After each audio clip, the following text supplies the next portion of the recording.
Le communautarisme par les assiettes. Le communautarisme par le jambon équivaudrait-il au nazisme, du moins au fascisme, dans sa composante européenne du XXe siècle? C'est à ce stade de stupidité, encore une fois, à ce stade d'infériorité intellectuelle, que la France mène son peuple. C'est à ce stade-là de bestialité.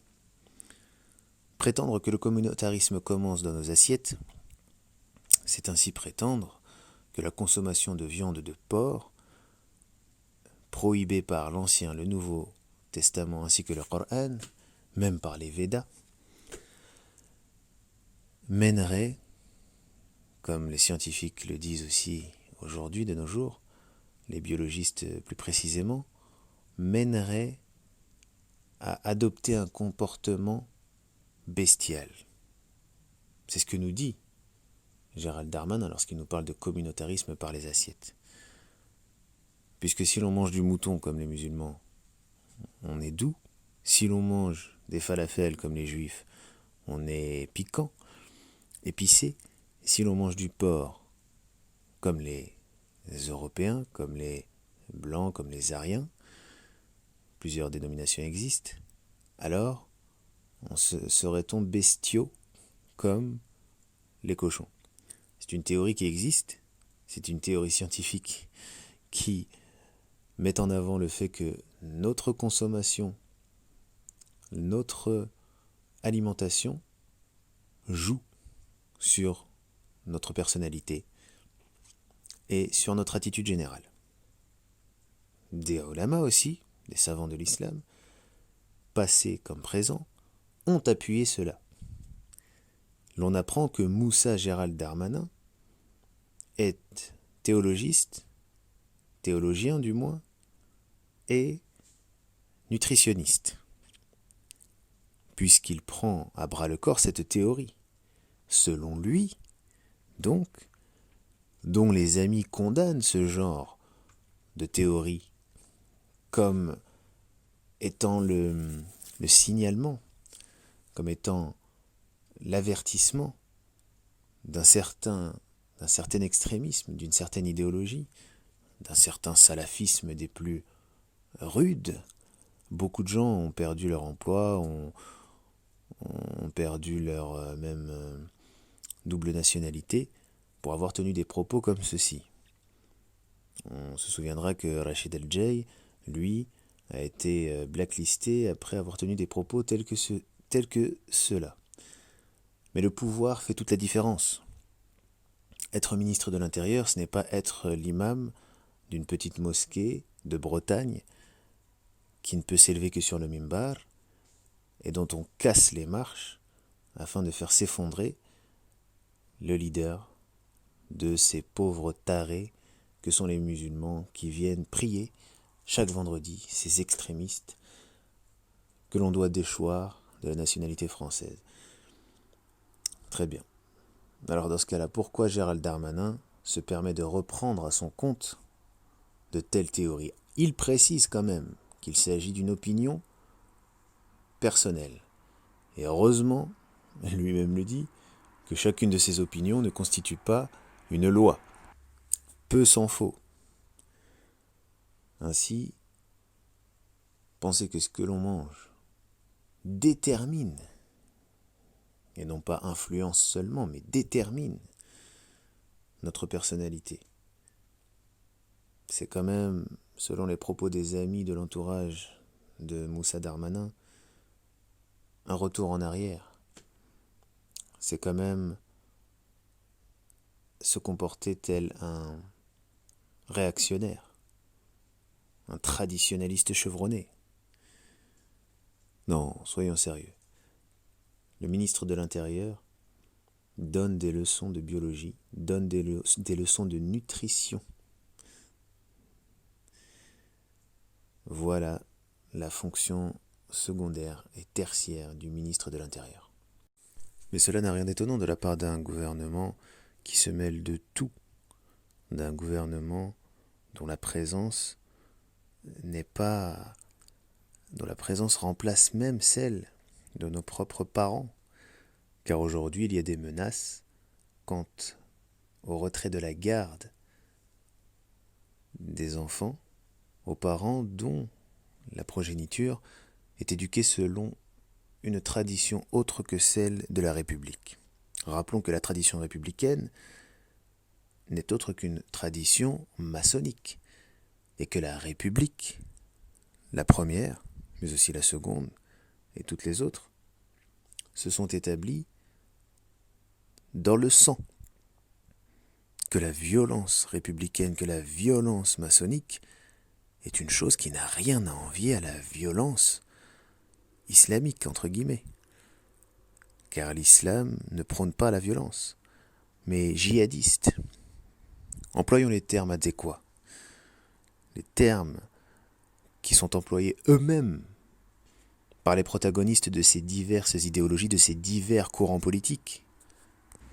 Car en effet, les djihadistes, au même titre que les révolutionnaires français du XVIIIe siècle, revendiquent cette violence politique qu'ils jugent nécessaire, tout comme les révolutionnaires fascistes qui ont établi les divers régimes durant la Seconde Guerre mondiale violents, dont ils ont justifié la nécessaire véhémence.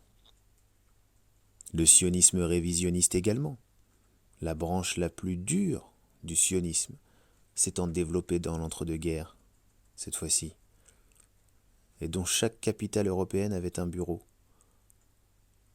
Oui, tout ceci renvoie à l'histoire récente. 70 ans, c'est pas beaucoup dans l'histoire. 80 même. Allez, un siècle pour l'entre-deux-guerres.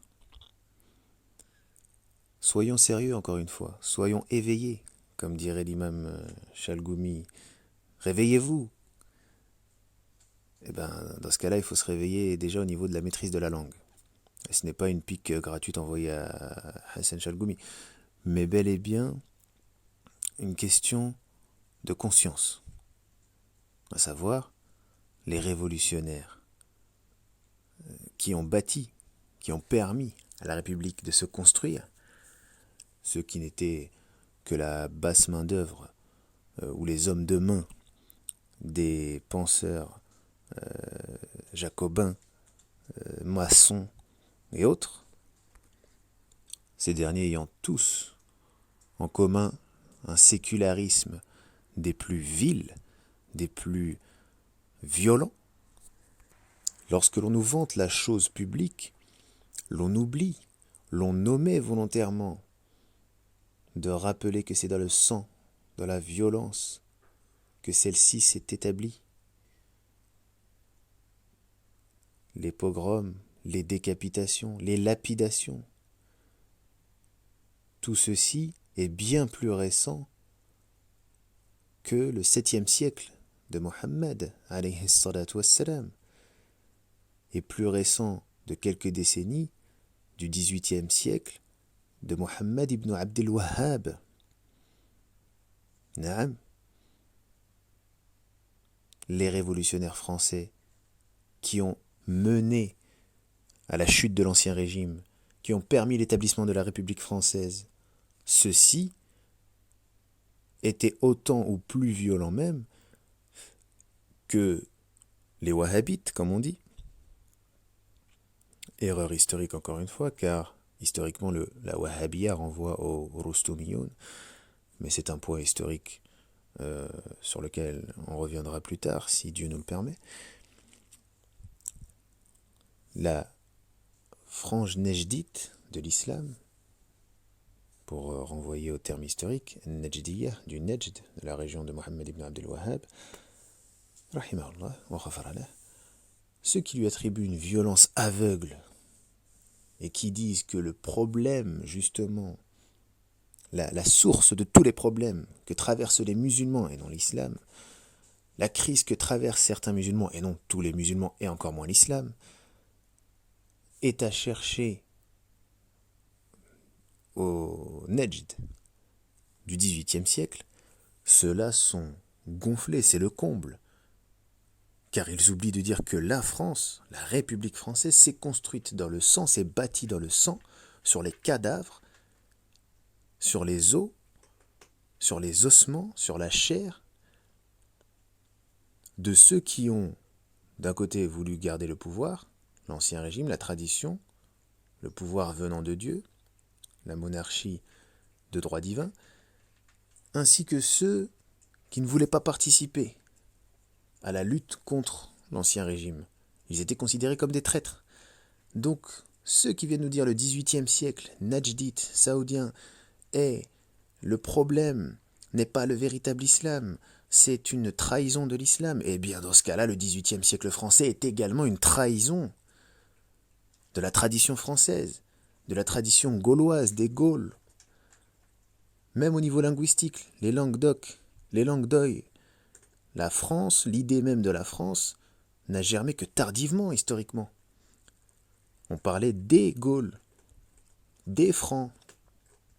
Donc ce patriotisme basé sur très peu de choses en réalité, qui ne s'inscrit pas dans à la suite du développement celtique, du développement norrois, du développement normand, scandinave, etc. Tout ceci, à nous également, de nous réapproprier les arguments. On nous parle d'éducation comme étant sacrée, oui, le savoir est sacré, oui, l'éducation est sacrée. Et c'est bien cela le problème des ennemis de l'islam, des ennemis du christianisme, des ennemis du judaïsme. C'est bien cela le problème. C'est que tout ceci rassemble des a priori, des mensonges,